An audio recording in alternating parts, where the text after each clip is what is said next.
السلام عليكم. ازيكم عاملين ايه؟ يا رب تكونوا بخير. هنعمل مع بعض المحشي. كلنا عارفين ان مفيش غنى عن المحشي وخصوصا محشي الكرنب في فصل الشتاء. هنعمله بطريقة سهلة بس مميزة جدا في الطعم، في الريحة، هيستوي وهيكون دايب جدا. كل حاجة هنعرفها في الفيديو ده، خصوصا بقى للمبتدئين. يعني لو واحدة لسه كده عروسة جديدة هتعمل المحشي ده ولا أجدعها واحدة بتعمله من زمان. طبعًا شوفوا الفيديو للآخر عشان تعرفوا كل التفاصيل والتريكات اللي تخلّي المحشي ده دايب جدًا وطعمه حلو أوي. أهم حاجة بقى، لو أول مرة تشوفوني، أنا أسماء سعيد ودي قناتي. أتمنى إنكم تدعموني باللايك والشير والسبسكرايب، وطبعًا كومنت حلو عشان تعرفوني إن الوصفة بتعجبكم. معايا كده كرنبة. طبعًا مش زي الكرنب اللي موجود في مصر. الكرنب اللي بيكون موجود في مصر طبعًا بيكون أطرى من كده، خصوصًا في فصل الشتا بيكون حلو جدًا. مجرد تسلقيه بيدوب كده. فهنا ده كرنب تحسي إنه قريب كده للكابوتشا. بس هنعمله بطريقة هتخلّيه دايب جدًا وهتخلّي طعمه حلو جدًا.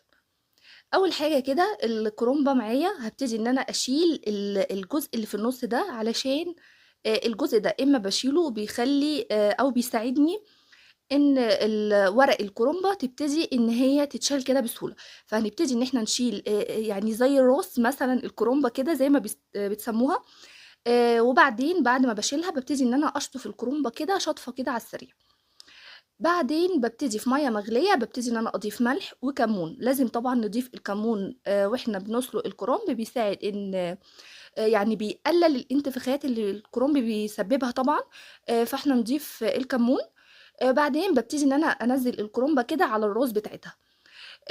في مصر طبعًا أو الكرنب اللي بنعمله في مصر أو الكرنب المصري يعني، بنسيب الكرنب حوالي دقيقتين بتبتدي إن الورق بتاعها يبتدي إن يطلع.